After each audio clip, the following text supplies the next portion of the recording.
Hi guys, welcome back to the channel.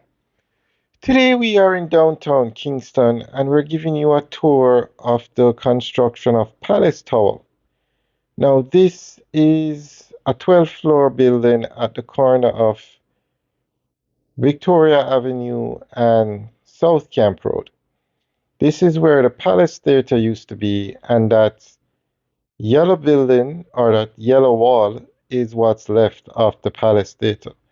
They demolished everything that was there and they're putting up this 12th floor building. Now, South Camp Road has a lot of developments taking place on it. Most notable is the construction of a Price Smart store, and also GWM is building a massive showroom for their cars.